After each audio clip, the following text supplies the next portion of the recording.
CJPയുടെ ഇപ്പോഴും ഡൽഹിയിൽ നടക്കുന്ന സമരത്തോട് ഞാൻ വ്യക്തിപരമായി യോജിക്കുന്നുണ്ടോ എന്ന് ചോദിച്ചു കഴിഞ്ഞാൽ ആ മൂവ്മെന്റിൽ എനിക്ക് വലിയ താല്പര്യം ഇല്ലാത്ത ആളാണ്. ഈ രാഷ്ട്രത്തിന്റെ ഗതിയെ മാറ്റിമറിക്കാൻ ഇതൊക്കെ പ്രാപ്തമായ ഒരു സമരമാണോ എന്ന് ചോദിച്ചു കഴിഞ്ഞാൽ പ്രാപ്തിയില്ലാത്ത സമരം എന്നുള്ളതാണ് എൻ്റെ ഈ നിമിഷം വരെയുള്ള വിശ്വാസം. ഒരു കഥ പറയാൻ എൻ്റെ അടുത്ത് ഒരാൾ വന്നു. ചാക്കോച്ചനാണ് നായകൻ. കഥ പറഞ്ഞു വന്ന് അവസാനം ഫ്ലാഷ് ബാക്കും കാര്യങ്ങളൊക്കെ ആയിട്ട് വരുമ്പോ ചാക്കോച്ചന്റെ അച്ഛനായിട്ട് വരും. അതുവരെ ഓക്കെ ആയിരുന്നു. അപ്പൊ എന്റെ മുഖം റിയാക്ഷൻ ഒന്ന് മാറി പെട്ടത്. അപ്പൊ എന്റെ റിയാക്ഷൻ കണ്ടപ്പോ പുള്ളി പറയാണ്, നിങ്ങൾ ചെയ്യേണ്ട. ബേസിലിനെ പറ്റി ഇങ്ങനെ ഇതിനു മുമ്പും കേട്ടിട്ടുണ്ട്, ഈ ആളുകളെ ജോലി രാജിവെപ്പിക്കുക, അങ്ങനെ പറഞ്ഞു കേറ്റും. മനസ്സിലായോ? അവിടെ പുള്ളി ഇത് കഴിഞ്ഞിട്ട് പിന്നെ വിളിക്കുക, ഒരു ഫോണോ എടുക്കില്ല എന്ന് പറയും. അങ്ങനെയുള്ള വിഷയങ്ങളുണ്ട്. ഒരു ടോർച്ച് കരുതിക്കൊള്ളു, ആകെ ഒരു ഇരുട്ട്. എന്താ ഒരു മറുപടി? സംഭവം മറ്റേ ബ്രൈറ്റ്നസ് കുറച്ച് വെച്ചിട്ട് ഒന്നുമില്ല. ഐഫോൺ ആണെങ്കിൽ ഇങ്ങനെ വെച്ചലയുടെ ഇത് കളയുന്ന ഒരു സാധനം താഴും, അതിനകത്തൊരു സാധനം കൊണ്ട് തിരിച്ച് ഇങ്ങനെയും കൂടെ ആക്കി കഴിഞ്ഞാൽ ഈ സാധനം കറക്റ്റ് ആയിട്ട് കിട്ടും. അഷ്റഫിനുള്ളതാണ് എനിക്കറിയാം. ആത്മാർത്ഥമായ ഒരു സുഹൃത്ത് രാഷ്ട്രീയത്തിലേക്ക് ഇറങ്ങി MLA ആയതിനെ പറ്റിയുള്ള അഭിപ്രായം? വളരെ നല്ല അഭിപ്രായമാണ്. എങ്ങനെ ജയിച്ചു എന്ന് തോന്നുന്നു? അതൊരു ഭയങ്കര ചോദ്യമായിപ്പോയി. എന്തോ തിരിമറി നടന്നിട്ടുണ്ട്. മമ്മൂക്കയ്ക്കും മോഹൻലാലിന് ശേഷം ഇനി നമുക്കുള്ളത് ചാക്കോച്ചനാണ്. അവരുടെ അത്രയും വരില്ലെങ്കിലും പഴകും തോറും മൂല്യം കൂടി വരുന്നുണ്ട്. ഇംപ്രൂവ് ചെയ്യാൻ ഈ പ്രായത്തിൽ എടുക്കുന്ന എഫേർട്ട് നല്ല രീതിയിൽ ഉപയോഗിച്ചാൽ ഇനിയും വലിയ താരമാകാൻ കഴിവുള്ള നടനാണ്. ഓരോ വർഷം കഴിയും തോറും മെച്ചപ്പെട്ട വീര്യം കൂടി വരുന്ന നടനാണ്. അവനോട് പറഞ്ഞതാണ് ഇത്രയും എഴുതണമെന്ന് ഞാൻ പറഞ്ഞില്ല. 2-3 വരി കുറച്ച് ഓറാക്കിയല്ലേ? ഒരു 5 വർഷം മുമ്പ് ഞാനൊരു മനോരമയിൽ ഒരു ഇന്റർവ്യൂ കണ്ടിട്ടുണ്ടായിരുന്നു. ചാക്കോച്ചന്റെ ഒരു ഇന്റർവ്യൂ ആണ്. അപ്പോൾ അതില് അവതാരകൻ ചോദിച്ചൊരു കാര്യമുണ്ട്. ഇത് ഇങ്ങനൊരു മാറ്റം കൊണ്ടുവന്നൊരു ടൈം കൂടിയായിരുന്നു. വ്യത്യസ്തമായ കഥാപാത്രങ്ങൾ ചെയ്തു തുടങ്ങിയ ഒരു സമയമായിരുന്നു. അപ്പോൾ അതിൽ അവതാരകൻ ചോദിച്ചു, ഇനി നാട്ടുകാർ പറയുമോ എന്തിനാ ചാക്കോച്ച ഇത് വേണമായിരുന്നോ എന്ന് അവതാരകൻ ചോദിച്ചു. അപ്പോൾ ചാക്കോച്ച മറുപടി പറഞ്ഞത്, ഇതെന്തേ വൈകിയത് എന്ന് ഞാൻ കാലം കുറച്ച് കഴിയുമ്പോൾ പറയിപ്പിക്കും എന്നായിരുന്നു അന്നൊരു കൊടുത്തൊരു മറുപടി. ഇന്നൊരു 5 വർഷം കഴിയുമ്പോൾ നിങ്ങൾ ആ പറഞ്ഞ കാര്യം സ്വാഭാവികമായിട്ടൊരു മലയാളി പ്രേക്ഷകൻ എന്ന നിലയിൽ ഞാൻ ചോദിച്ചു പോവുകയായിരുന്നു, എന്തുകൊണ്ട് നിങ്ങൾക്ക് അന്ന് ഇങ്ങനൊരു മാറ്റത്തിലേക്ക് വരാൻ വേണ്ടി വൈകിപ്പോയി എന്നുള്ളത്. കാരണം ലാസ്റ്റ് ഇപ്പം ഈ പറഞ്ഞ പോലെ തിയേറ്ററിൽ സിനിമകൾ വിജയിക്കുക അല്ലെങ്കിൽ പരാജയപ്പെടുക ഒരുപാട് ഘടകങ്ങളുണ്ട്. ദുരൂഹ സാഹചര്യത്തിൽ എന്ന് പറഞ്ഞ ലാസ്റ്റ് സിനിമയിൽ നിങ്ങളുടെ പെർഫോമൻസ് എനിക്ക് അതിഭയങ്കരമായിട്ട് ഇഷ്ടപ്പെട്ടു. നമുക്ക് ചില ഇരുത്തം വന്ന നടന്മാരെന്നൊക്കെ പറയില്ലേ, ഒബ്വിയസ്ലി നിങ്ങൾ നല്ല നടൻ തന്നെയാണ്. പക്ഷെ നിങ്ങളുണ്ടായ മാനറിസം, ക്യാരക്ടർ ചേഞ്ച്, ഡെപ്ത് ഭീകരമായിട്ട് തന്നെ വല്ലാതെ ഹോണ്ട് ചെയ്തിട്ടുണ്ട്. ആ സിനിമ കണ്ടിറങ്ങി 2 ദിവസം ആ സിനിമയുടെ ഒരു ഫീല്, ആ കഥാപാത്രത്തിന്റെ ഫീൽ എൻ്റെ ഉള്ളിലുണ്ടായി. അപ്പൊ ആ ഒരു മാറ്റം, ആ ഒരു നിങ്ങളുണ്ടായിരിക്കുന്ന ആസ് എ ആക്ടറിലുണ്ടായിരിക്കുന്ന മാറ്റം എങ്ങനെ ഇപ്പൊ നോക്കി കാണുന്നത്? ഇത് ഒരുപാട് ഫാക്ടേഴ്സ് അതിലുണ്ട്. ഈ പറയുന്ന പോലെ എക്സ്പീരിയൻസ് ഒരു ഘടകമാണ്, നമ്മുടെ ആഗ്രഹങ്ങൾ അതിലൊരു ഘടകമാണ്, നമുക്ക് അതിനോടുള്ളൊരു ആവേശം, സ്നേഹം, ഹാർഡ് വർക്ക്, ഭാഗ്യത്തിന്റെ ഘടകങ്ങൾ, പിന്നെ ഇതെല്ലാം ഒരു ടീം വർക്കാണെന്ന് ഞാൻ വിശ്വസിക്കുന്നു. ഇപ്പം എല്ലാ ഘടകങ്ങളും ഒരുമിച്ച് വരുമ്പോഴാണ് അങ്ങനത്തെ ഒരു പ്രകടമായ മാറ്റങ്ങൾ സംഭവിക്കുക. അപ്പം എൻ്റെ ജീവിതത്തിൽ അങ്ങനെ തന്നെയാണ് സംഭവിച്ചിട്ടുള്ളത്. യാത്രയിൽ തെറ്റുകൾ ഉണ്ടായിട്ടുണ്ട്, ശരികൾ ഉണ്ടായിട്ടുണ്ട്, വഴികൾ മാറിപ്പോയിട്ടുണ്ട്, വഴികൾ മാറി സഞ്ചരിച്ചിട്ടുണ്ട്. ചിലപ്പോൾ ഒരു ദിശയും അറിയാതെ പോയിട്ടുള്ള സ്ഥിതിഗതികൾ ഉണ്ടായിട്ടുണ്ട്. പക്ഷെ അപ്പോഴെല്ലാം മുമ്പോട്ടാണ് യാത്ര പോയിക്കൊണ്ടിരുന്നത്. ഒരിക്കലും ഒരു തിരിച്ചുപോക്ക് എന്നതിനപ്പുറം മുമ്പോട്ടുള്ള യാത്രയായിരുന്നു എപ്പോഴും ഉണ്ടായിട്ടുള്ളത്. അതിൽ ഒരുപാട് സഹയാത്രികർ ഉണ്ടായിട്ടുണ്ട്, സഹായിക്കാനായിട്ടും എന്നെ പ്രോത്സാഹിപ്പിക്കാനായിട്ടും തെറ്റുകൾ തിരുത്താനും, അല്ലെങ്കിൽ ഞാൻ ചെയ്യാനായിട്ട് പേടിച്ചിരുന്ന കൈൻഡ് ഓഫ് കഥാപാത്രങ്ങളും സിനിമകളും ധൈര്യപൂർവ്വം ചെയ്യാനായിട്ട് ധൈര്യം തന്ന ആൾക്കാരുണ്ടായിട്ടുണ്ട്. അതിന് സപ്പോർട്ട് ചെയ്ത് പ്രേക്ഷകരുണ്ടായിട്ടുണ്ട്. അങ്ങനെ ഒരുപാട് മാറ്റങ്ങൾ അതിൻ്റെ ഘടകങ്ങളായിട്ട് മാറിയിട്ടുണ്ട്. അപ്പോൾ അതിൻ്റെ എല്ലാം ഒരു ആകത്തുകയായിരിക്കും ഈ പറഞ്ഞ പോലെ ഒരു 2020 ശേഷമായിട്ടുള്ള സിനിമകളിലും അല്ലെങ്കിൽ കഥാപാത്രങ്ങളിലും വന്നിട്ടുള്ള മാറ്റം. കുഞ്ചാക്കോ ബോബൻ എന്ന നടൻ അതിനകത്ത് എന്താ ഫോട്ടോ എടുത്തിരിക്കുന്നത്? തീർച്ചയായിട്ടും അതിൽ ഞാൻ അറിയാതെയായിട്ടുള്ള ഒരുപാട് കാര്യങ്ങളുണ്ട്. ഇപ്പം ഞാൻ പറയുകയാണെങ്കിൽ തന്നെ ഇപ്പം സിനിമയിലേക്ക് വരണമെന്ന് ആഗ്രഹിച്ചു വന്ന ആളല്ലേ. പക്ഷേ എൻ്റെ ആദ്യത്തെ സിനിമ ഞാൻ ഡബ് ചെയ്തിട്ടില്ല. എൻ്റെ ആദ്യത്തെ അനിയത്തിപ്രഭ ഞാനല്ല ശബ്ദം കൊടുത്തിരിക്കുന്നത്. ഒരു പരിധിവരെ ഞാൻ മലയാളത്തിലെ ഏറ്റവും നന്നായിട്ട് ഡാൻസ് ചെയ്യുന്ന നടന്മാരിൽ ഒരാളാണ് എന്ന് ഞാൻ അറിയപ്പെടും. പക്ഷെ ഞാനൊരു ട്രെയിൻഡ് ഡാൻസർ അല്ല. അതിനുശേഷം ഇപ്പം ഈ അടുത്തുള്ള സിനിമകളിൽ ഡയലക്റ്റ് ഉൾപ്പെടെയുള്ള കാര്യങ്ങളിൽ മാറിയ രീതിയിൽ ചെയ്യാനായിട്ട് ഞാൻ സാധിക്കുന്നുണ്ട്, അല്ലെങ്കിൽ അത് ആൾക്കാർ അക്സെപ്റ്റ് ചെയ്യുന്നുണ്ട്. അപ്പോൾ അതിൻ്റെയൊക്കെ ഒരു ബേസ് ചിലപ്പോൾ എനിക്ക് കിട്ടിയിട്ടുണ്ടാവുക പണ്ട് ഞാൻ ഇഷ്ടമില്ലാതെ ഞാൻ പഠിച്ച ഒരു വർഷത്തെ ഒരു ക്ലാസിക്കൽ ഡാൻസ് ആയിരിക്കാം അങ്ങനെ സഹായിച്ചത്. അല്ലെങ്കിൽ ഡബ്ബിങ്ങിൽ ഞാൻ പണ്ട് സ്കൂൾ കാലഘട്ടങ്ങളിൽ എന്നെ എലക്യൂഷൻ കോമ്പറ്റീഷന് നിർബന്ധിച്ച് വിട്ടിരുന്ന എൻ്റെ ഗ്രാൻഡ് മദർ ഇത് അറിഞ്ഞോ അറിയാതെയൊക്കെ അങ്ങനത്തെ ഒരു ഫൈൻ ട്യൂണിങ്ങിന് വേണ്ടിയിട്ട് എന്നെ സപ്പോർട്ട് ചെയ്തിട്ടുള്ള ഫാക്ടേഴ്സാണ്. അന്ന് മുതലുള്ള ഒരു എന്താ പറയുക, അറിഞ്ഞും അറിയാതെയും ചെയ്തിട്ടുള്ള അല്ലെങ്കിൽ വന്ന് ഭവിച്ചിട്ടുള്ള കാര്യങ്ങളെല്ലാം ഇതിനെ സപ്പോർട്ട് ചെയ്തിട്ടുണ്ട്. പിന്നെ ഓഫ് കോഴ്സ് നമ്മൾ ഒരു ഇടക്കാലത്തിന് ശേഷം ഒരു ഗ്യാപ്പിന് ശേഷം തിരിച്ചു വരുമ്പോൾ ഇത് വേണമെന്ന് ആഗ്രഹിച്ചു വന്നതും അതിനുവേണ്ടി നമ്മൾ എഫേർട്ട് എടുത്തതും നിലയറിയാതെ നമ്മൾ ഒരു കാര്യത്തിലേക്ക് എടുത്ത് ചാടുകയും പിന്നെ ഓഫ് കോഴ്സ് നമുക്ക് നീന്തിയേ പറ്റൂ, അങ്ങനെ നീന്തൽ പഠിക്കുക എന്നൊക്കെ പറയുന്ന ഒരുപാട് ഫാക്ടേഴ്സ്. വെള്ളം കുറെ കുടിച്ചിരുന്നില്ല? ഉറപ്പായിട്ടും വെള്ളം കുറെ കുടിപ്പിച്ചിട്ടുണ്ട്. മുങ്ങിച്ചാതെ പിടിച്ചു നിൽക്കുന്നുണ്ടല്ലോ, വലിയ കാര്യം തന്നെയാണ്. കാരണം ഞാൻ ഒരിക്കലും വിചാരിച്ചതല്ല ഇങ്ങനത്തെ ഒരു സിറ്റുവേഷൻ വന്ന് നിൽക്കും എന്നുള്ളത്. പ്രത്യേകിച്ച് മലയാള സിനിമ പ്രേക്ഷകരുടെ ഇടയിൽ അങ്ങനത്തെ ഒരു സ്ഥാനം ലഭിക്കുക എന്നുള്ളത് വലിയൊരു ഭാഗ്യം തന്നെയാണ്. നിങ്ങളുടെ സൗഹൃദം ഈ പറഞ്ഞ പോലെ അന്ന് തുടങ്ങിയതാ. അന്നും നിങ്ങൾ കോളേജ് കുമാരന്മാരാണ്, ഇപ്പോഴും കോളേജ് കുമാരന്മാരാണ്. അത് അശ്വേഷൻ ചേട്ടനുണ്ടായിരുന്നു കൂടെ. ഇപ്പൊ ഇവൻ കോളേജ് കുമാരന്റെ അച്ഛനാണ്. എന്റെ ആയിട്ടില്ല, സംഭവിച്ചില്ല. അന്ന് എത്ര വയസ്സുണ്ടായിരുന്നു അന്ന് MBA ക്യാരക്ടേഴ്സ് ചെയ്യുമ്പോ? അന്ന് ചാക്കോച്ചനെക്കാട്ട് ഒരു 4 വയസ്സ് കുറവായിരുന്നു. MBA ചെയ്യുമ്പോ നമുക്ക് 20 വയസ്സ്, 13 കൊല്ലം കഴിഞ്ഞ് അമ്മ ചെയ്യുമ്പോഴും നമുക്ക് MBA സെക്കൻഡ് ഇയർ 21 വയസ്സ് പാസ്സായിട്ടില്ല. ചേട്ടാ, ഈ നിങ്ങൾ പല മേഖലകളിൽ നിങ്ങളെ കാണാം, പല മേഖലകളിൽ നിങ്ങൾ ജഡ്ജാണ്, പലരെയും തൂക്കിക്കൊല്ലുന്നുണ്ട്, അറക്കുന്നുണ്ട്, കൊല്ലുന്നുണ്ട്, നിരൂപകനാണ്, സിനിമാ നടനാണ്. നിങ്ങൾ ശരിക്കും ആരാണ്? അല്ല, പക്ഷേ പിന്നെ അത് എന്നെ ഞാൻ ഡിഫൈൻ ചെയ്യാതിരിക്കുന്നതാണ് നല്ലത്. കാരണം ഇപ്പം ഒരു ഉന്മാദാവസ്ഥയിലാണ്, അത് അങ്ങനെ തന്നെ പോകട്ടെ. ഡെഫിനിഷൻ ഇല്ലാതിരിക്കുന്നതിനും ഒരു സുഖമാണ്. ശരിക്കും നിങ്ങളുടെ ഒരു കരിയർ അല്ലെങ്കിൽ എന്താണ് എന്ന് നിങ്ങൾക്ക് ഒരു ചിന്തയുണ്ടോ? ഇല്ല, ഇങ്ങനെ അങ്ങ് പോണം. കാര്യം എന്താണ് എൻ്റെ കരിയർ, എന്താണ് എൻ്റെ ലക്ഷ്യം എന്ന് ചോദിച്ചു കഴിഞ്ഞാൽ അങ്ങനൊന്നുമില്ല എനിക്ക്. അത് വക്കീലാണെന്ന് അതറിയാം, അത് ചെയ്യുന്നില്ല. അത് ഞാൻ സോളിസിറ്റിംഗ് നടത്തുന്നുണ്ട്. ഞാൻ കോടതിയിൽ പോയി പ്രാക്ടീസ് ചെയ്യുന്നില്ല. സിനിമയിൽ അഭിനയിക്കുന്നുണ്ടെന്ന് ചോദിക്കാൻ വിളിക്കുമ്പോഴൊക്കെ പോയി അഭിനയിക്കാറുണ്ട്. ഇടയ്ക്ക് ഞാൻ ഫോൺ വിളി വരാറുണ്ട്. വരുമ്പോ അഫയർ എടുക്കുക, എന്നിട്ട് ഞാൻ നോക്കിക്കോളാം എന്നൊക്കെ പറഞ്ഞ് നടക്കുന്നുണ്ട്. കാര്യങ്ങള് വെടിപ്പായിട്ട് നടക്കുന്നുണ്ട്. ഈ ജീവിതത്തെ നിങ്ങൾ എങ്ങനെ നോക്കി കാണുന്നേ? ഗൗരവമുള്ള ചോദ്യമാണോ അതോ തമാശയാണോ എന്നുള്ള അറിയില്ല. എന്താ പെട്ടെന്ന് തോന്നുന്നത് പറഞ്ഞാൽ മതി. ഞാൻ വളരെ പോസിറ്റീവായിട്ട് ഭയങ്കര രസമായിട്ട് മുമ്പോട്ട് പോകുന്ന ഒരാളാണ്. ഞാൻ വെരി ജോവിയൽ പേഴ്സൺ. പിന്നെ ചില ആളുകൾ എന്നെ ബ്രാൻഡ് ചെയ്യാൻ ശ്രമിക്കാറുണ്ട്. I M least bothered. വേറൊന്നും വെച്ച് പറഞ്ഞല്ല കേട്ടോ, ഓർത്തൊന്നും ചിരിക്കണ്ട. ഞാൻ ഭയങ്കര രസമായിട്ട് എന്നെ സന്തോഷം കണ്ടെത്തുന്ന ഒരാളാണ്. ബാക്കിയുള്ളതിനെ കുറിച്ചൊന്നും അങ്ങനെ ബോധർ ചെയ്യാറില്ല. എനിക്ക് പറയാനുള്ളത് ഞാൻ പറയും, അതിന് എന്ത് തന്നെ ആയാലും എന്നുള്ളതാണ്. നമ്മള് വിഷയമല്ല, എനിക്ക് പറയാനുള്ളത് ഞാൻ മൂത്ത് നോക്കി പറയും. അതൊരു തെറ്റാകാം. അതെ, ഞാൻ അതാ ചോദിക്കാം, അത് തെറ്റാണോ ശരിയാണോ തോന്നിയിട്ടുണ്ടോ? അത് കാരണം ഈ നമ്മൾ ഒരു കാര്യം പറയുന്നതിന് മുമ്പ് ഇത് പറഞ്ഞാൽ എന്ത് സംഭവിക്കും, ഇതിന്റെ ആഫ്റ്റർ എഫക്ട്സ് എന്തായിരിക്കും എന്നൊക്കെ ആളുകൾ യൂഷ്വലി ചിന്തിക്കാറുണ്ട്. അങ്ങനെ ചിന്തിച്ചു കഴിഞ്ഞാൽ എനിക്ക് തോന്നുന്നു എനിക്ക് പറയാൻ പറ്റാതായിപ്പോ, റെസ്ട്രിക്റ്റഡ് ആയിപ്പോ. അതുകൊണ്ട് അത്തരം ഈ വരും വരായികളെ കുറിച്ച് ആലോചിക്കാതെ എനിക്ക് ശരി എന്ന് ബോധ്യമുള്ള കാര്യങ്ങൾ വളരെ ക്ലാരിറ്റിയോടെ പറയാൻ. ചാക്കോച്ചൻ പണ്ട് പറഞ്ഞു കേട്ടിട്ടുണ്ട് നോ പറയാൻ ഭയങ്കര പേടിയായിരുന്നു, ഇപ്പൊ അതൊക്കെ മാറിയില്ലേ?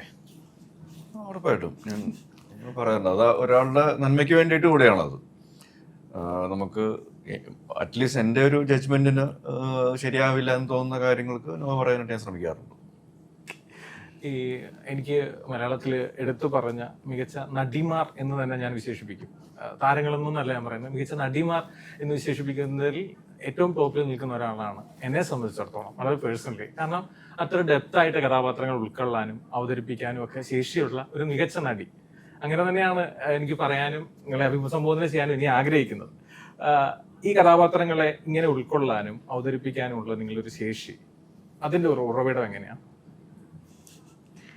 അങ്ങനെ ചോദിച്ചാൽ എനിക്കും അതിനൊരു കൃത്യമായ ഉത്തരമില്ല. കാരണം ഞാൻ ഒരിക്കലും സിനിമയിൽ വരാൻ ആഗ്രഹിച്ചിരുന്ന ഒരു വ്യക്തിയല്ല. എന്തെങ്കിലും ഒരു സിനിമയിൽ അഭിനയിക്കുമെന്നോ അല്ലെങ്കിൽ ഈ ഒരു പ്രൊഫഷനിലേക്ക് വരുമെന്നോ അല്ലെങ്കിൽ ഇതിൽ വന്നു കഴിഞ്ഞു പോലും ഇത് സീരിയസ് ആക്കി ഇതിൽ തന്നെ മുന്നോട്ട് പോകുന്നോ വിചാരിച്ചിട്ടുള്ളൊരു വ്യക്തിയല്ല. അപ്പോൾ അത് എങ്ങനെയാണ് അങ്ങനെ സംഭവിക്കുന്നതെന്ന് ചോദിച്ചാൽ എനിക്കറിയില്ല. മേ ബി ഇപ്പോൾ ഞാൻ സിനിമയിൽ വന്നിട്ട് ഇത് 10ാമത്തെ വർഷമാണ്. അപ്പോൾ ഈ ഒരു 10 വർഷത്തിനിടയിൽ ഞാൻ ഒരുപാട് പേരുടെ കൂടെ അഭിനയിച്ചിട്ടുണ്ട്. അപ്പോൾ അവരുടെയൊക്കെ മേ ബി അവരുടെ ഈ അഭിനയിക്കുന്ന പ്രോസസ്സ് കണ്ടിട്ടുണ്ട്. പലരും പല രീതിക്കായിരിക്കും. അപ്പോൾ അത് അങ്ങനെ പലരെ കണ്ട് ആ ഒരു എക്സ്പീരിയൻസിൽ നിന്നായിരിക്കും അവരെങ്ങനെയാണ് ഓരോ കഥാപാത്രങ്ങളെയും ഉൾക്കൊള്ളുന്നതെന്ന് ശ്രദ്ധിക്കുന്നതിൽ നിന്നാവാം. പിന്നെ ഞാനും കുറേ കാര്യങ്ങൾ പഠിച്ചുകൊണ്ടിരിക്കുകയാണ്, എൻ്റെ തന്നെ മിസ്റ്റേക്സ്. ഇപ്പം പറഞ്ഞ പോലെ ഈ ഒരു കോൺഫിഡൻസ് ഈ ഒരു 10 വർഷത്തിനിടയിൽ എൻ്റെ ഒരു കോൺഫിഡൻസിൽ ഒരു വലിയ മാറ്റം സംഭവിച്ചിട്ടുണ്ട്. പിന്നെ ഞാനും ഓരോ സിനിമ കഴിയുന്തോറും എക്സ്പീരിയൻസ്ഡ് ആയിക്കൊണ്ടിരിക്കുകയാണ്. ചേട്ടാ, നിങ്ങളിപ്പോൾ ഈ പറഞ്ഞ പോലെ ഒരുപാട് സിനിമകളിലുണ്ട്. ഏതൊക്കെയോ സിനിമകളിൽ അവിടെ ഇവിടെ ഞാൻ കണ്ടിട്ടുണ്ട്. ശരിക്കും സിനിമയിലെ ഒരു സ്ട്രഗ്ലിംഗ് പീരീഡ് ആണോ ശരിക്കും? അതെ, തീർച്ചയായിട്ടും. ഞാൻ 2024 വരെ ഞാൻ വർക്ക് ചെയ്യായിരുന്നു. പിന്നെ അത് കഴിഞ്ഞിട്ട് പിന്നെ റൈഫിൾ ക്ലബ്ബ് ഇറങ്ങി. ആ സമയത്താണ് പിന്നെ സിനിമ ഒന്ന് ഇതിൻ്റെ പാഷൻ്റെ പുറകെയൊക്കെ ഒന്ന് പോയി നോക്കാമെന്ന് വിചാരിക്കുന്നത്. അത് ഇപ്പോൾ കുഴപ്പമില്ല. പിന്നെ നമ്മളൊരു എന്താ പറയുക വെച്ചാൽ 10-24 വർഷം നമ്മൾ വർക്ക് ചെയ്തു. അപ്പോഴും ഞാൻ സത്യം പറഞ്ഞാൽ നേരെ ഇപ്പം ലിജ പറഞ്ഞ പോലെയല്ലേ, എനിക്ക് സിനിമയിൽ വരണമെന്ന് ഭയങ്കര ആഗ്രഹമായിരുന്നു. പക്ഷെ അത് എവിടെ പോയി എങ്ങനെ സംസാരിക്കണമെന്നൊന്നും എനിക്കറിയില്ലായിരുന്നു. പക്ഷെ ഭാഗ്യത്തിന് കുറച്ച് കൂട്ടുകാരൊക്കെ സിനിമയിലുള്ളത് കൊണ്ട് പതിയെങ്കിലും അവരാണ് എൻ്റെ ഉള്ളിൽ കിടക്കുന്ന ഇഷ്ടം മനസ്സിലാക്കിയിട്ട് അങ്ങനെയാണ് ഞാൻ ശരിക്കും സിനിമയിലേക്ക് വരുന്നത്.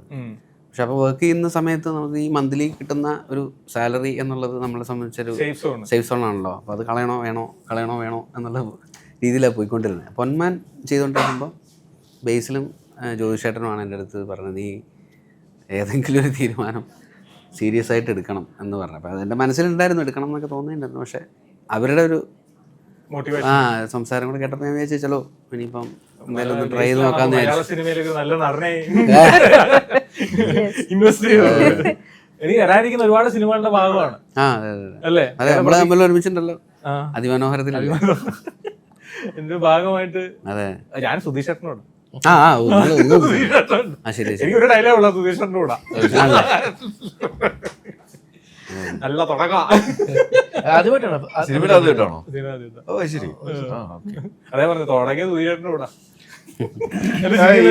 ഈ ബേസിലിനെ പറ്റി ഇങ്ങനെ ഇതിനു മുമ്പും കേട്ടിട്ടുണ്ട്, ഈ ആളുകളെ ജോലി രാജിവെപ്പിക്കുക, അങ്ങനെ പറഞ്ഞു കേറ്റും. മനസ്സിലായോ?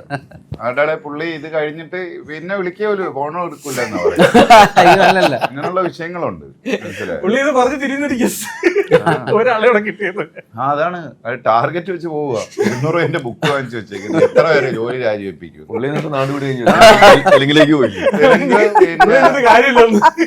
പക്ഷെ പാവം എന്നെ ഓർത്ത് അതിരടിയിലൊക്കെ വിളിച്ചു കേട്ടോ.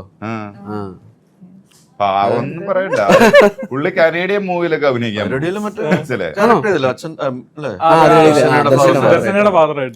ബേസില് ഞാൻ പറയാൻ പറ്റൂല. നിങ്ങൾ തമ്മിൽ എന്തെങ്കിലും ആത്മബന്ധം ഉണ്ടോ? ഞങ്ങള് സ്കൂൾ തൊട്ട് ഒന്നിച്ച് പഠിച്ച ബേസിലും ഒക്കെ. നമ്മുടെ ട്രെയിലറിന്റെ താഴെ വന്ന കുറച്ച് കമന്റ്സ് ആണ്. നിങ്ങൾ കമന്റ്സ് നോക്കാറുണ്ടോ എന്ന് എനിക്കറിയില്ല. ബട്ട് അതിനകത്ത് കുറച്ച് നല്ല കുറെ കമന്റ്സ് ഞാൻ നോക്കി എടുത്തിട്ടുണ്ട്. അപ്പൊ അതിന് മറുപടി നിങ്ങൾ സിനിമാക്കാര് തന്നെ പറഞ്ഞു കഴിഞ്ഞാൽ ഇട്ടവനൊരു ആശ്വാസമാകുമെന്ന് തോന്നുന്നു. ഒരു കമന്റ്, ഒരു ടോർച്ച് കരുതിക്കോളൂ, ആകെ ഒരു ഇരുട്ട്. എന്താ ഒരു മറുപടി? അതെ, സംഭവം മറ്റേ ബ്രൈറ്റ്നസ് കുറച്ച് വെച്ചിട്ടാണ്. ഒന്നുമില്ല, ഐഫോൺ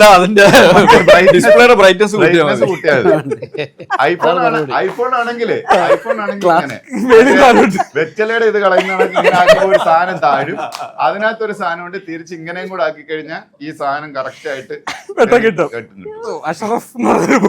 അഷ്റഫിനുള്ളതാണ് എനിക്കറിയാം. കണ്ണ് ടെസ്റ്റ് ചെയ്യുന്നതും അതെ. അടുത്ത സ്റ്റേഷൻ ഡ്യൂട്ടിയുള്ള ഒരു പോലീസിന് ഇത്രയും താടിയും പിന്നെ ഫ്രീക്ക് ഹെയർ സ്റ്റൈലും അതിന്റെ ആവശ്യമുണ്ട്. മലയ്ക്ക് പോകാൻ വേണ്ടി സ്ഥിരം ക്ലീഷേ. അത് ട്രെയിലർ കണ്ട എല്ലാവർക്കും ഉള്ളൊരു ചോദ്യമാണ്. അത് ട്രെയിലർ കണ്ടവർക്ക് ആ ചോദ്യം കാണും. പക്ഷെ അത് കഴിഞ്ഞിട്ട് അതിനുശേഷം ഒരു പാട്ട് ഇറങ്ങിയിട്ടുണ്ട്. അത് കാണുമ്പോൾ ആ സംശയം. അത് അടുത്ത ലിങ്ക് ഉണ്ട്, അപ്പൊ അതിനകത്ത് കയറി നോക്കിയാൽ മതി പാട്ട്. എല്ലാത്തിനുള്ള മറുപടി കൃത്യമായി വെച്ചിട്ടുണ്ടല്ലേ. ആ പല്ലിയെ തീർത്താൽ തീരാവുന്ന പ്രശ്നമേ ഉള്ളൂ. പല്ലി നമ്മളെ തീർക്കാതെ ആ പേടിയിലാണ് നമ്മൾ ഇരിക്കുന്നത്. കൗതുകം കൊണ്ട് ചോദിക്കുക, ഈ സിനിമ എന്ത് ജോൺറാ? ഇത് ഷാഹി സിനിമകൾ നമുക്കറിയാം. പോലീസ് സിനിമകളാണ് കൂടുതൽ എല്ലാം ചെയ്തിട്ടുള്ളത് അദ്ദേഹം. ഇതും ഒരു പോലീസ് സിനിമ തന്നെയാണ്. അതിൽ ഷാഹി സിനിമകളിലുള്ള പ്ലസ്സുകളെല്ലാം ഈ സിനിമയിലുണ്ട്. പ്ലസ് അതിന്റെ കൂടെ ചെറിയൊരു സൂപ്പർ നാച്ചുറൽ എലമെന്റും കൂടി ഇതിൽ നമ്മൾ ആഡ് ഓൺ ചെയ്തിട്ടുണ്ട്. ഒന്നാതെ എങ്ങനെ വിഷയം ഇനി അതിന്റെ സൂപ്പർ നാച്ചുറലൂടെ കൊണ്ടുവന്ന പക്ഷേ പുള്ളി തന്നെ പറഞ്ഞു ഇതൊരു ലൈറ്റർ സിനിമയായിരിക്കും. ഇതുവരെ ഇറങ്ങിയത് വെച്ച് മുൻകാല ഷാഹി ചിത്രങ്ങൾ പോലെ അത്ര ഡാർക്ക് അല്ല എന്ന് തെളിയിക്കുന്ന വീണ്ടും രീതിയിൽ റീവാച്ചിന് സാധ്യതകളുണ്ട്. യു സർട്ടിഫിക്കറ്റും അതൊരു വലിയ മൈൽ സ്റ്റോൺ ആണ്. അതില് സങ്കടവും ഉണ്ട് ഷായിക്ക്. വിചാരിച്ച അത്രയും കൂടി കേട്ടാൻ പറ്റില്ല. സാധാരണ ഷായിയുടെ പടത്തിന് 16 അധികം ചിഹ്നം 16 പ്ലസ്സാ. ഇത് പക്ഷെ 13 പ്ലസ്. 3 വയസ്സ് കുറഞ്ഞു. ഒരു പുള്ളി അനിയത്തി പ്രാവ് റിലീസിന് ഞാൻ കണ്ടതാണ്. ചാക്കോച്ചന്റെ ഈ പടവും ഞാൻ പോയി കാണുന്നു. അതിനുശേഷം ഇതുവരെ ഒരു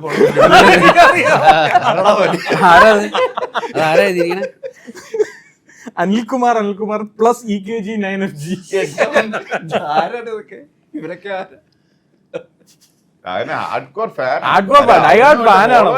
അതുകൊണ്ട് ആ സ്നേഹമാണ്. പിന്നെ അടുത്തത് ഒരു കാർത്തികേയൻ. പണ്ടേ സ്ഥിരം ചോക്ലേറ്റ് ഹീറോ എന്ന ലെവലിൽ മാറാൻ സീരിയസ് ആയ പോലീസ് വേഷങ്ങൾ ചെയ്തു തുടങ്ങി. ഇപ്പൊ പുള്ളിക്ക് അതിൽ നിന്ന് ഇറങ്ങാൻ കൂടി ടൈം കിട്ടുന്നില്ല. നഗ്നസത്യം മാറുമോ? ഈ നഗ്നസത്യം മാറുമോ? അടുത്ത വിജയം ആവർത്തിക്കട്ടെ. ആശംസകൾ. എന്റെ നാട്ടുകാരൻ. ആരുടെ നാട്ടുകാരൻ? നിങ്ങളുടെ നാട്ടുകാരനായിരിക്കാം. ആ ഇറ്റാലിന്റെ പേരൊന്നുകൂടെ പറയാം. കാർത്തികേയൻ മംഗലശ്ശേരി. ചാക്കോച്ചൻ തന്നെ അടിച്ചതായിരിക്കും. ചാക്കോച്ചൻ എത്ര ഫേക്ക് ഐഡി ഉണ്ട്? എനിക്കോ? ഒന്നുമില്ല. സാഹുചേട്ടനോ? എനിക്ക് അക്കൗണ്ട് ഇല്ല. അപ്പോഴാണ് ഇനി മെയിൻ അക്കൗണ്ട് ഇല്ലല്ലേ? അത് നിങ്ങൾ സോഷ്യൽ മീഡിയ ഒരു ഇതെടുത്തതാണോ? അത് എനിക്ക് എന്റെ ഒരു മേഖലയല്ല അത്. അതുകൊണ്ട് ഒരു കാലത്ത് സജീവമായിരുന്നു. പണ്ട് കൊച്ചിലെ കുഞ്ഞു പ്രായത്തില് ഓർക്കൂട്ടിന്റെ ആയിരുന്നോ? അതിനുശേഷം പിന്നെ കാരണം അതൊരു പാരലൽ വേൾഡ് ആണ്. അവിടെ ഞാൻ സിങ്ക് ആയില്ല. സുധീഷ് ചേട്ടനോ?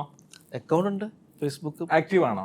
അങ്ങനെ ആക്റ്റീവ് പറയാൻ പറ്റില്ല. നമ്മൾ സിനിമകൾ പ്രൊമോട്ട് ചെയ്യാൻ വേണ്ടിയിട്ടുള്ള കാര്യങ്ങൾ ചെയ്യാറുണ്ട്, അത്രേ ഉള്ളൂ. നമ്മൾ ഇന്നലെ അത് സംസാരിക്കുകയും ചെയ്തു. അത് ആക്റ്റീവ് അല്ലെന്നുള്ള സത്യസന്ധമായ കാര്യങ്ങൾക്ക് മാത്രം ഉപയോഗിക്കുന്ന ചെറുപ്പക്കാരൻ. അല്ല, 2 ഫോണുണ്ട് കേട്ടാ. 2 ഫോണുണ്ട്, വേറെ ഒന്നുണ്ട്. അടുത്ത വേറെ ആള്. മമ്മൂക്കയ്ക്കും മോഹൻലാലിന് ശേഷം ഇനി നമുക്കുള്ളത് ചാക്കോച്ചനാണ്. അവരുടെ അത്രയും വരില്ലെങ്കിലും പഴകും തോറും മൂല്യം കൂടി വരുന്നുണ്ട്. ഇംപ്രൂവ് ചെയ്യാൻ ഈ പ്രായത്തിൽ എടുക്കുന്ന എഫേർട്ട് നല്ല രീതിയിൽ ഉപയോഗിച്ചാൽ ഇനിയും വലിയ താരമാകാൻ കഴിവുള്ള നടനാണ്. ഓരോ വർഷം കഴിയും തോറും മെച്ചപ്പെട്ട വീര്യം കൂടി വരുന്ന നടനാണ്. ഞാൻ അവനോട് പറഞ്ഞതാണല്ലോ ഇത്രയും ഇത്രയും എഴുതണമെന്ന് ഞാൻ പറഞ്ഞില്ല. 2 3 വരി കുറച്ച് ഓവറാക്കിയല്ലേ? കൂടുതലാണ്, കുറച്ച് ഇത്ര എഫേർട്ടൊക്കെ ഇട്ട് ഒരു പാരഗ്രാഫ് ഒക്കെ എഴുതി വിടുമ്പോഴേ അവന് ഞാൻ നേരിട്ട് കൊടുത്തോളാം. ഇതൊക്കെ പറയുന്നെങ്കിലും മനസ്സിനകത്ത് സന്തോഷം. ഞാൻ കൊടുത്തോളാം, എനിക്ക് അറിയാവുന്ന. അത് വേറെ ആരുണ്ട്, ഫ്രീ സോൺ എന്ന് പറഞ്ഞൊരു ആത്മാവില്ലാത്തവനായിരിക്കും ഫ്രീ സോൺ. യഥാർത്ഥത്തിൽ ഇത്തരത്തിലുള്ള ഇതിപ്പം നെഗറ്റീവ് കമന്റ്സ് ഒന്നും അധികം ഇല്ല. ഇങ്ങനെ പോസിറ്റീവ് വരുന്നത് തന്നെ ഒരു നല്ല കാര്യം എന്നുള്ളതാണ്. സത്യം നമ്മളെ കിട്ടുന്ന കണ്ടന്റ് വെച്ച് കേൾക്കുന്ന വെച്ച് നോക്കിക്കഴിഞ്ഞാൽ ഇതൊക്കെ ഭാഗ്യം ചെയ്തതാണ്. അത് ചാക്കോച്ചനോട് അങ്ങനെ ആർക്കും അങ്ങനെ ദേഷ്യം ഇല്ലാത്ത ഒരാളാണ് ഒരു എന്നുള്ളത് പൊതുവെ. വലിയ ശല്യം ഇല്ലാത്തതുകൊണ്ട് വലിയ ശല്യം ഇല്ലാത്ത അല്ല, അതിനകത്തൊരു 86 ലൈക്കും ചെയ്തിട്ടുണ്ട്. അതും വലിയ കാര്യം തന്നെ. ഓക്കെ, നമുക്ക് ഈ പടം ഈ ഒരു കാറ്റഗറിയിൽ പോകുന്ന സമയത്ത് ഈ സാധാരണ ചോദിക്കാൻ വന്ന ചോദ്യം അതാണ്. ഈ പോലീസ് കഥകൾ സ്ഥിരമാകുമ്പോൾ ഇപ്പൊ നായാട്ടിലെ ഒരു പോലീസുകാരനായിരിക്കില്ല അടുത്ത സിനിമയിലെ ക്യാരക്ടർ പോലീസുകാരൻ. ആ വ്യത്യസ്തത ഈ സിനിമയിലെ പോലീസുകാരനിൽ എന്ത് വ്യത്യസ്തത കൊണ്ടാണ് ശ്രമിച്ചിട്ടുള്ളത്? ഈ ശരിക്കും ഈ നായാട്ടും അല്ലെങ്കിൽ ഓഫീസർ ഓൺ ഡ്യൂട്ടിയും ഉന്മാദവും തമ്മിൽ നല്ല ഗ്യാപ്പുകളുണ്ട് ശരിക്കും പറഞ്ഞാൽ. പക്ഷെ ഞാൻ വിചാരിക്കുന്ന നായാട്ടിലെ കഥാപാത്രം അല്ലെങ്കിൽ നായാട്ട് എന്ന സിനിമയും ഓഫീസർ ആൻഡ് ഡ്യൂട്ടി എന്ന സിനിമയും അന്നത്തെ കഥാപാത്രം അത് അത്രയും അക്സെപ്റ്റ് ചെയ്തിട്ടുള്ളതുകൊണ്ടാണ് ഈ പോലീസ് കഥാപാത്രങ്ങൾ അടുപ്പിച്ച് വരുന്നു എന്നുള്ളൊരു തോന്നലുണ്ടാവാൻ കാരണം. ഇതിനിടയ്ക്ക് എന്നാത്ത കേസുകളും അങ്ങനത്തെ സിനിമകളൊക്കെ സംഭവിച്ചിട്ടുണ്ട്. പക്ഷേ എനിക്ക് തോന്നുന്നത് ഈ കഥാപാത്രങ്ങളെല്ലാം ഒന്നിനൊന്ന് വ്യത്യസ്തങ്ങളായ കഥാപാത്രങ്ങളായിരുന്നു. സിനിമകളും അങ്ങനെ തന്നെയായിരുന്നു. അപ്പം എന്താണ് ഓരോ കഥാപാത്രങ്ങളിൽ നിന്നും അല്ലെങ്കിൽ മറ്റ് സിനിമകളിൽ നിന്നും ആ കഥാപാത്രങ്ങൾക്കും സിനിമകൾക്കും മാറ്റങ്ങൾ വരുത്താൻ സാധിക്കുക, അതിൻ്റെ ഒരു ഉത്തരമാണ് ശരിക്കും ഉന്മാദത്തിലേക്ക് വരുമ്പോൾ, പ്രത്യേകിച്ച് ഷാഹിയുമായിട്ടുള്ള മൂന്നാമത്തെ അസോസിയേഷൻ. അപ്പം ഇതുവരെ കാണാത്ത അല്ലെങ്കിൽ ഇതുവരെ കണ്ടിട്ടില്ലാത്ത തരത്തിലുള്ള ഒരു സിനിമയും കഥയും കഥാപാത്രങ്ങളും തന്നെയായിരിക്കും ഉന്മാദത്തിൽ എന്നുള്ളത് ഉള്ള വിശ്വാസത്തിലാണ് ഞങ്ങൾ വീണ്ടും ഒന്നിച്ച് ചേരുന്നതും തിയേറ്ററിലേക്ക് കൊണ്ടുവരുന്നതും. ഷാഹിർ ചോദിച്ചിട്ടുണ്ടോ ഇതൊക്കെ എവിടെ നിന്നാണ് ഈ കഥകളെന്ന്? അദ്ദേഹത്തിന്റെ റിയൽ ലൈഫ് എക്സ്പീരിയൻസിലുള്ള പോലീസ് സ്റ്റേഷനിൽ പഴയ കേസ് മലയാളം ഷെല്ലിയുടെ ക്യാരക്ടർ തന്നെ ഷാഹിയുടെ തന്നെ ഒരു സ്വഭാവത്തിന്റെ അല്ലെങ്കിൽ ഷാഹിയുടെ തന്നെ ഒരു പ്രതിച്ഛായയായിട്ട് വേണമെങ്കിൽ നമുക്ക് പറയാം. ബയോപിക് എന്നൊക്കെ പറഞ്ഞുള്ളയോ? അല്ലേ, ബയോപിക് ഒന്നുമല്ല, കുറച്ചുകൂടെ സിനിമാറ്റിക് ആണ് ഇത്. നമ്മൾ അവതരിപ്പിക്കുന്ന കുറച്ചുകൂടെ സിനിമാറ്റിക് ആയിട്ടായിരിക്കും. കാരണം അങ്ങനത്തെ ഒരു ടെക്നിക്കൽ ക്രൂ നമ്മുടെ കൂടെ ഉണ്ട്, ഒരു നല്ലൊരു പ്രൊഡക്ഷൻ ഹൗസ് ഉണ്ട്, അത് ഏറ്റവും നല്ല രീതിയിൽ അത് ആൾക്കാരിലേക്ക് പ്രേക്ഷകരിലേക്ക് എത്തിക്കാനായിട്ട് സാധിക്കുന്ന അങ്ങനത്തെ ഒരു ടീം നമ്മുടെ കൂടെ ഉള്ളത് ഒരു വലിയ ഭാഗ്യം തന്നെയാണ്. സുധീഷ് ചേട്ടൻ ചെയ്തതിൽ സുധീഷ് ചേട്ടനെ ഏറ്റവും ഇഷ്ടപ്പെട്ട ക്യാരക്ടറാണ് സുധീഷ് ചേട്ടൻ്റെ? പെട്ടെന്ന് ചോദിച്ചാൽ ഇത് പറയും. പെട്ടെന്ന് ചോദിച്ചാൽ എനിക്ക് ഓർമ്മ വരുന്ന ആധാരത്തിലെ രമേശ് എന്ന് പറഞ്ഞ കഥാപാത്രമാണ് ഏറ്റവും ആദ്യം വരുന്നത്, എൻ്റെ മനസ്സിലേക്ക് വരുന്നത്.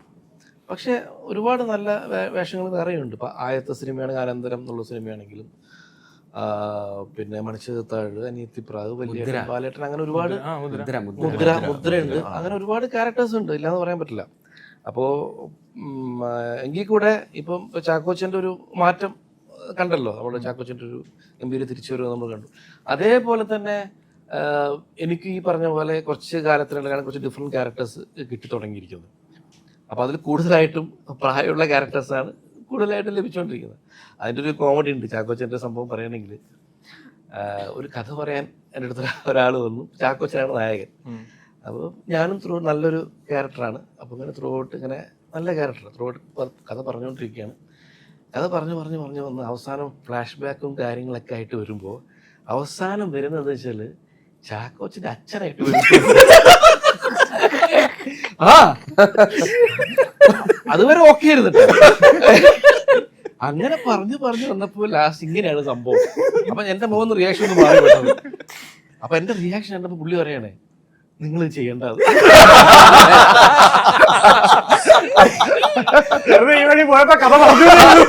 പറഞ്ഞു പോയതാണ്. ഞങ്ങള് ചെയ്യുന്ന ഒരു ക്രൂരമായി പോകും, അതുകൊണ്ട് നിങ്ങൾ ചെയ്യണ്ട. ആരാ പറഞ്ഞു വിട്ടത്? ഈ നോട്ടം മാത്രമേ ഉണ്ടായിരുന്നുള്ളൂ, അല്ലാതെ വേറെ എന്തെങ്കിലും ഞാനില്ല, നോട്ടം മാത്രമേ ഉണ്ടായിരുന്നുള്ളൂ. ഞെട്ടിപ്പോയി. അനിയത്തിപ്രാവല് കൂട്ടുകാരൻ അഭിനയിച്ചിട്ട് പറഞ്ഞു വന്നപ്പോഴേ അതുവരെ നല്ല ഞാൻ ഏത് കഥാപാത്രമാണ് ഞാൻ നല്ല കഥാപാത്രം, നല്ല റോള്. അവസാനം ഫ്ലാഷ് ബാക്കും കഥകളൊക്കെ വരിക ലാസ്റ്റ്. അപ്പോഴാ പറയുന്നത് ഇങ്ങനെ സംഭവം. പുള്ളി പറയുന്നത് ചാക്കോച്ചൻ പറഞ്ഞു നന്നായിട്ടുണ്ടാവും. ആ കഥകൾ കേട്ടായിരുന്നോ? നിന്നെല്ലാം നടനയാൾ തിരിച്ചറിഞ്ഞു, അതുകൊണ്ടാണ് മനസ്സിലായില്ലേ. അതെ, ആ ഇരുത്തം വന്ന് ക്യാരി ചെയ്യാൻ പറ്റും. ഈ കഥ അവരൊന്ന് പറഞ്ഞാവോ? ഞാനാണ് പറഞ്ഞു വിട്ടത്.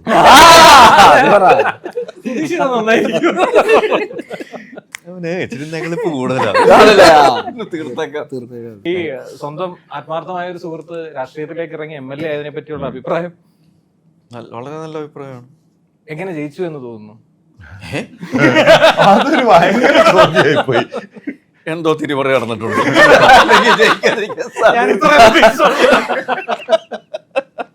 ആളെ ഏതെങ്കിലും ഓൺലൈൻ മീഡിയ വാർത്ത തിരിമറി. രമേശ് പിഷാരെ തിരഞ്ഞെടുപ്പിൽ കൃത്രിമം കാണിച്ചെന്ന് കുഞ്ചാക്കോ. ആത്മാർത്ഥ സുഹൃത്തായ ഇപ്പം കുറച്ചുകൂടെ സീരിയസ് ആയ കാര്യങ്ങളൊക്കെ അറ്റൻഡ് ചെയ്യുന്നത്, സംസാരിക്കുന്നതിനകത്തൊക്കെ അല്ല, അത് തമാശകൾ അദ്ദേഹത്തിന്റെ അന്തർലീനമായിട്ടുള്ള കാര്യമാണ് ഹ്യൂമർ സെൻസ് എന്നുള്ളത്. അത് പോയി കഴിഞ്ഞാൽ രമേശ് പിഷാരടി എന്ന് പറയുന്ന വ്യക്തി ഇല്ല, അത് ഓൾറെഡി ഉണ്ട്. അത് ഇവൻ നിയമസഭയിലാണെങ്കിൽ പോലും വളരെ സീരിയസ് ആയിട്ടുള്ള കാര്യങ്ങൾ കുറച്ചൊരു ലൈറ്റർ വെയിനിൽ ചെയ്യുമ്പോൾ അത് എന്താ പറയുക, നമ്മൾ വളരെ സീരിയസ് ആയിട്ടുള്ളൊരു കാര്യം ഹ്യൂമറിൻ്റെ മേമ്പൊടിയോട് പറഞ്ഞു കഴിഞ്ഞാൽ കുറച്ചുകൂടെ ആൾക്കാർക്ക് മനസ്സിലാവുക, കുറച്ചുകൂടി റീച്ച് ഉണ്ടാവും. ഇപ്പോൾ ശ്രീനിയേട്ടൻ്റെ കാര്യങ്ങൾ നോക്കുകയാണെങ്കിൽ ഏറ്റവും സീരിയസ് ആയിട്ടുള്ള നമ്മുടെ സൊസൈറ്റിയെയും മനുഷ്യനെയും സംബന്ധിക്കുന്ന ഏറ്റവും സീരിയസ് ആയിട്ടുള്ള കാര്യങ്ങൾ ഹ്യൂമറിൻ്റെ മേമ്പോടുകൂടി പറയുമ്പോൾ അത് കുറച്ചുകൂടെ ആൾക്കാർക്ക് മനസ്സിലാവും. അത് ആൾക്കാർക്ക് അത് കുറച്ചുകൂടെ അതിനോട് പ്രതികരിക്കാനും അതിനോട് കൂടെ യോജിക്കാനും തോന്നും. അപ്പോൾ ആ രീതിയിൽ Ramesh Pisharody as an MLA അങ്ങനെ തന്നെ ആവണമെന്നാണ് എനിക്ക് ആഗ്രഹം. ഹ്യൂമർ കൈവിടാതെ ഏറ്റവും സീരിയസ് ആയിട്ടുള്ള കാര്യങ്ങൾ അതിൻ്റെ സീരിയസ്നെസ്സിനോട് കൂടി തന്നെ മുമ്പോട്ട് കൊണ്ടുപോകാന്നുള്ളൂ. ഞാൻ കോളേജിൽ പഠിക്കുന്ന സമയത്ത് ഈ പത്രത്തില് ലോനപ്പൻ നമ്പാടൻ എന്നൊരു MLA ഉണ്ടായിരുന്നു. ലോനപ്പൻ നിയമസഭാ സമ്മേളനം ആരംഭിക്കുന്നതും തൊട്ട് പത്രങ്ങൾക്കകത്ത് ലോനപ്പൻ നമ്പാടൻ ഒരു 3 to 4 കോളം ഉണ്ടാകും. അതായത് അദ്ദേഹം ഭയങ്കര സരസമായ രീതിയിൽ എന്നാൽ കുറിക്കൊള്ളുന്ന രീതിയിൽ ലെജിസ്ലേച്ചറിനെ പ്രസന്റ് ചെയ്യും. നിയമനിർമ്മാണത്തിന്റെ പോലും അദ്ദേഹം ഹാസ്യം കൊണ്ടുവരും. എന്നാൽ വളരെ കാര്യമാത്ര പ്രസക്തമായ കാര്യങ്ങൾ പറയുകയും ചെയ്യും. അതുകൊണ്ട് അദ്ദേഹത്തിന് ഒരു കോളം വരും. അപ്പം ഞാൻ പിഷാരടി MLA ആയ സമയത്ത് ഞാൻ ശരിക്കും പറഞ്ഞാൽ ഈസ് വെരി യങ്. അല്ല, ലോനപ്പൻ നമ്പാടൻ സാറൊക്കെ ഇത്തിരി വെരി സീനിയർ ആയിട്ടുള്ള കക്ഷികളായിരുന്നു. നമുക്ക് ആക്ച്വലി വളരെ ജെന്യൂൻ ആയിട്ടുള്ള ആളാണ് പിഷാരടി. പിഷാരടി എനിക്കൊരു ലോനപ്പൻ നമ്പാടൻ ലെവലിൽ കാണാൻ പറ്റണം എന്ന് ഞാൻ വ്യക്തിപരമായി ആഗ്രഹിച്ചിട്ടുണ്ട്. പിന്നെ ഇപ്പൊ പത്രത്തിൽ വരുന്നതിലും ഇപ്പൊ നമുക്ക് നിയമസഭ TV ഒക്കെ ഉള്ളതുകൊണ്ട് പീസസ് ആയിട്ട് കാണാൻ പറ്റുമെന്ന് പ്രതീക്ഷിക്കുന്നു. പക്ഷേ ആസ് എന്താ പറയുക, ഒരു MLA എന്നുള്ള നിലയ്ക്ക് വിൽ ബി വെരി സക്സസ്ഫുൾ. കാരണം നല്ലൊരു കോർഡിനേറ്ററാണ്, കാര്യങ്ങളിൽ ബോധമുള്ള കക്ഷിയാണ്. സിനിമകളിൽ ഹാസ്യം കാണിക്കുന്നു എന്ന് പറഞ്ഞുകൊണ്ട് ഒരു നിലയ്ക്ക് ഒരിക്കലും അതും ഇതുമായിട്ട് മിക്സ് ചെയ്യേണ്ട ആവശ്യമേ ഇല്ല. സരസമായി അവതരിപ്പിച്ചാൽ എന്തെങ്കിലുമൊക്കെ ചെയ്യും. അതെ, ഞാനൊരു മിനിസ്റ്റർ ഒക്കെ ആകുമെന്ന് വിചാരിച്ചു. കൊടുക്കുമായിരിക്കും. അല്ല, പിഷാരടി ഫസ്റ്റ് ടൈമിലൊക്കെ കൊടുക്കുവോ? ചില സമയത്ത് ഫസ്റ്റ് ടൈം പരിപാടി അതുള്ളതാ. ചിലടത്ത് സംഭവിക്കും. സിനിമ സാംസ്കാരികം എന്നൊക്കെ. പിന്നെ ആരാ സ്വന്തമായിട്ടൊരു മന്ത്രിയൊക്കെ അടുത്തുള്ളത്? പിന്നെ എനിക്ക് കുറെ അഴിമതി ചെയ്യാൻ ബലം കയ്യിലൊരു സാഹചര്യം രാഷ്ട്രീയം നോക്കുന്നുണ്ടോ? രാഷ്ട്രീയം ഞാൻ ഉദ്ദേശിച്ചത് ലൈവ് പൊളിറ്റിക്സിലേക്ക് ഇറങ്ങാൻ പാർട്ടി ബേസ് ചെയ്ത്. ഇല്ല, എനിക്ക് വ്യക്തമായ രാഷ്ട്രീയമുള്ള ആളാണ്. പക്ഷെ രാഷ്ട്രീയ പ്രവർത്തനത്തിലേക്ക് ഇറങ്ങാൻ, അതായത് രാഷ്ട്രീയ പ്രവർത്തനം ഉദ്ദേശിച്ചത് ഒരു പ്രൊഫഷൻ എന്നുള്ള നിലയ്ക്ക് ഇറങ്ങാൻ താല്പര്യമില്ല. പക്ഷെ എനിക്ക് വ്യക്തമായ രാഷ്ട്രീയ നിലപാടും കാഴ്ചപ്പാടുള്ള, അതെ അതെ, അത് എല്ലാവർക്കും അത് ഉണ്ടാവണമെന്ന്, എല്ലാവർക്കും രാഷ്ട്രീയം ഉണ്ട് എന്നും വിശ്വസിക്കുന്ന ആളാണ് ഞാൻ. അതുകൊണ്ട് രാഷ്ട്രീയം ഇല്ലാത്ത ആരുമില്ല, എല്ലാവർക്കും രാഷ്ട്രീയമുണ്ട്. വെറുതെ പറയുന്നതാണ് എനിക്ക് രാഷ്ട്രീയം ഇല്ല എന്നത്. രാഷ്ട്രീയമില്ല നമുക്ക് ജീവിക്കാൻ പറ്റില്ല. നമുക്ക് എല്ലാത്തിലും ആക്ച്വലി ഈ അപൊളിറ്റിക്കൽ എന്ന് പറയുന്ന ഒരു ഹൈപ്പോത്തറ്റിക്കൽ സാധനമാണ്. ഈ ചോദിക്കുന്നത് കൊണ്ട്, അല്ലെങ്കിൽ നിങ്ങൾ കൃത്യമായി മറുപടി പറയാമെന്ന് എനിക്ക് കൃത്യമായി ബോധമുള്ളത് കൊണ്ട് ഞാൻ ചോദിക്കുകയാണ്. ഈ പൊതുവെയുള്ള ഇപ്പോഴത്തെ ഈ ഒരു കറണ്ട് സിറ്റുവേഷനിൽ എന്താ നിങ്ങളുടെ ഒരു അഭിപ്രായം? ഏത് സിറ്റുവേഷനെ കുറിച്ച്? ഡൽഹിയിൽ നടക്കുന്ന സമരങ്ങൾ കുറിച്ചാണ്, കോക്രോച്ച് ജനതാ പാർട്ടിയെ കുറിച്ച്. എനിക്കതിൽ വ്യക്തിപരമായിട്ട് ഭിന്നാഭിപ്രായമുണ്ട്. അത് പിന്നെ ഈ ഒരു പർട്ടിക്കുലർ സമരത്തിനെ കുറിച്ച് മാത്രമല്ല, CJPയുടെ ഇപ്പോഴും ഡൽഹിയിൽ നടക്കുന്ന സമരത്തോട് ഞാൻ വ്യക്തിപരമായി യോജിക്കുന്നുണ്ടോ എന്ന് ചോദിച്ചു കഴിഞ്ഞാൽ ആ മൂവ്മെന്റിൽ എനിക്ക് വലിയ താല്പര്യം ഇല്ലാത്ത ആളാണ്. കാര്യം ഇത് ഒരു പർട്ടിക്കുലർ ക്ലാസ് ഓഫ് പീപ്പിളിനെ വേദനിച്ചപ്പോൾ ഉണ്ടായ ഒരിതാണ്. ഇതിലും നമ്മുടെ സമൂഹത്തിന് ഏറ്റവും ആവശ്യമുള്ള നമ്മുടെ ഇന്ത്യ മഹാരാജ്യത്തെ ബഹുഭൂരിപക്ഷം വരുന്ന കർഷകരും പിന്നെ നമ്മുടെ താഴേക്കിടയിലുള്ള മനുഷ്യരും വിശന്ന് സമരം ചെയ്ത സമയത്ത് ആ സമരത്തിനെ വളരെ മോശമായ രീതിയിൽ അടിച്ചമർത്തുകയും മനുഷ്യരിൽ ഈ കാണുന്ന മനുഷ്യരാരും തന്നെ അവർക്ക് വേണ്ടി, ആരും തന്നെ എന്ന് പറയുന്നില്ല, ബഹുഭൂരിപക്ഷവും ഈ പിന്നെ നമ്മൾ ഈ കാണുന്ന ജൻസിയിലെ ഈ ഓൺലൈൻ പോരാളികളും ആരും തന്നെ തിരിഞ്ഞു നോക്കാതിരുന്നിട്ട് ആ സമരം വിസ്മൃതിയിൽ ആഴ്ച കളഞ്ഞാണ്. ഏകദേശം ഈ അപ്പർ മിഡിൽ ക്ലാസിന്റെ ഒരു മൂവ്മെന്റ് ആയിട്ടാണ് ഞാൻ അതിനെ നോക്കിക്കാണുന്നത്. രണ്ടിനെയും ഞാൻ രണ്ട് വിഭിന്ന രീതിയിൽ കാണുന്നു. ഇപ്പോൾ ഉള്ളതിൻ്റെ ഒരു ഈ രാഷ്ട്രത്തിന്റെ ഗതിയെ മാറ്റിമറിക്കാൻ ഇതൊക്കെ പ്രാപ്തമായ ഒരു സമരമാണോ എന്ന് ചോദിച്ചു കഴിഞ്ഞാൽ പ്രാപ്തിയില്ലാത്ത സമരം എന്നുള്ളതാണ് എൻ്റെ ഈ നിമിഷം വരെയുള്ള വിശ്വാസം. Okay, clear. ഉന്മാദം എന്നുള്ള ടൈറ്റിൽ എന്തുകൊണ്ട് അങ്ങനെ ഒരു പേര്? അതൊരു വല്ലാത്ത പേരാണ്. ഒരു മനുഷ്യന് സംഭവിക്കുന്ന വല്ലാത്തൊരവസ്ഥയാണ് ഈ ഉന്മാദം എന്നുകൊണ്ട് നമ്മൾ ഡിഫൈൻ ചെയ്യുന്നത്. അത് ചിലപ്പോൾ നമുക്ക് എക്സ്പ്ലെയിൻ ചെയ്ത് തരാനോ അല്ലെങ്കിൽ എന്താണെന്ന് മറ്റൊരാളോട് കമ്മ്യൂണിക്കേറ്റ് ചെയ്യാനോ പറ്റില്ല. ആ ഒരു അവസ്ഥ അത് അനുഭവിച്ചറിയുമ്പോൾ മാത്രം മനസ്സിലാവുന്ന ഒരു സാധനമാണ്. എന്തുകൊണ്ടാണ് അങ്ങനെ ഒരു പേര് ഈ സിനിമയ്ക്ക്? ഇതിൽ ഷെല്ലി കടന്നു പോകുന്ന വഴികളിൽ ഒരു ഉന്മാദമുണ്ട്, ഒരു മാഡ്നസ് ഉണ്ട്. അത് ഒരു എക്സ്റ്റസി ഉണ്ട്. പുള്ളി എന്തുകൊണ്ടാണ് ഒരു ട്രെയിലർ സൂചിപ്പിക്കുന്ന പോലെ തൊടരുത് എന്ന് പറയുന്ന ഒരു ഫയൽ തൊടാനായിട്ടൊരു ആർജവം എവിടെ നിന്ന് കിട്ടുന്നു? കാരണം ഫാമിലി ലൈഫിൻ്റെ ഒരു കാര്യം കാണിക്കുമ്പോൾ തന്നെ അറിയാം, പുള്ളിയെ ഡോമിനേറ്റ് ചെയ്യുന്നൊരു വൈഫ് ഉണ്ട്.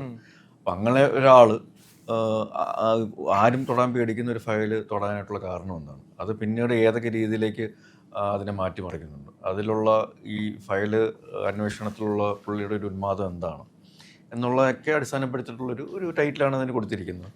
വേറൊരു ടൈറ്റിലായിരുന്നു നമ്മൾ ആദ്യം ഇട്ടിരുന്നത്. പക്ഷേ അതിനേക്കാൾ ഉപരി കഥാപരമായിട്ടും കഥാപാത്രപരമായിട്ടും നമ്മൾ നോക്കുമ്പോൾ തീർച്ചയായിട്ടും ഈ ഒരു ടൈറ്റിലാണ് ഈ സിനിമയ്ക്ക് കൂടുതൽ യോജിച്ചായിട്ട് തോന്നി. നിങ്ങൾ ഈ പ്രാവശ്യം അത് പ്രൊമോഷൻ ആയിട്ടുണ്ടല്ലേ? സാധാരണ പോലീസുകാരിൽ നിന്ന് സ്റ്റാറിന്റെ എണ്ണമൊക്കെ കൂടിയിട്ടുണ്ടല്ലോ. DYSP ആയിട്ടുണ്ട്. അവിടെ ഭയം എടുക്കട്ടെ. എന്തോ പറഞ്ഞായിരുന്നു സാറ്?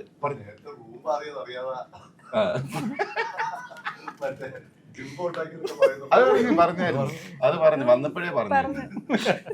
അത് പക്ഷെ ഓഫ് ദ ക്യാമറ ഒരു വിഷയം ഉണ്ടായിരുന്നു. പക്ഷെ അദ്ദേഹം അത് ഒരു ഹാൻഡിൽ ചെയ്തു. അദ്ദേഹത്തിന്റെ പരിപാടി വെച്ച് അത് സെറ്റ് ചെയ്തു. ചെറിയൊരു ഈഗോ അടിച്ചു. കാരണം പുള്ളി കഴിഞ്ഞ പ്രൊമോഷൻ ഷൂട്ടിന് പോയപ്പം മൊത്തം എൻ്റെ ഫ്ലെക്സ് ബോർഡുകൾ എൻ്റെ ഫുൾ ഫിഗർ മാത്രമേ ഉള്ളൂ, വേറെ ആരുടെയും ഇല്ല.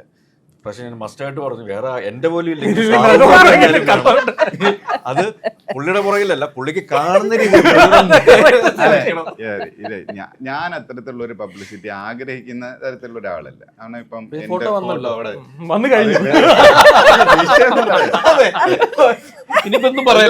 അവിടെ പറഞ്ഞ ഇന്റർവ്യൂവിനകത്ത് പറയാതിരുന്നതാണ്. ആക്ച്വലി ലിജോ മോളാണ് ഏറ്റവും സങ്കടം വെളിയെന്ന് പറഞ്ഞത്. അപ്പൊ അദ്ദേഹത്തിന്റെ മാനേജരോട് ഇങ്ങനെ പറയുന്നതാണ്. അപ്പൊ ലിജോ മോള് പറയുന്നത് അയ്യോ ഞാൻ എങ്ങനെ പറയും, ഫീൽ അടിച്ചാലോ, ഉള്ള കാര്യം പറയണ ഞാൻ ഈ സത്യം മാത്രം പറയുന്നതാണ്. അപ്പൊ ഞാൻ വിചാരിച്ചു അങ്ങനെയാണെങ്കിൽ പിന്നെ ഞാൻ ബലിമൃഗമാകാം. ഞാൻ ഈ നോൺ ബലിമൃഗമാണ്.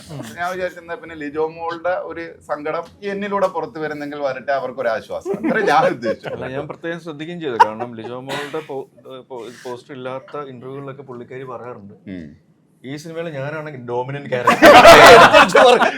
ആരെയും കിട്ടിയല്ലോ ഇപ്പൊ അല്ലെ പ്രേക്ഷകർ തെറ്റിദ്ധരിച്ചാണ് എന്റെ തലയിരുന്ന്. എന്തായാലും ചകച്ചൻ പറഞ്ഞ പോലെ പ്രേക്ഷകനും ആ ഒരു ഉന്മാദം ലഭിക്കട്ടെ. മലയാളത്തിലൊരു നല്ല ഉന്മാദ ചിത്രമായി ഈ സിനിമ മാറട്ടെ. വീണ്ടും നമുക്ക് ഇതിന്റെ ഒരു സക്സസിന് കാണാൻ സാധിക്കും. Thank you.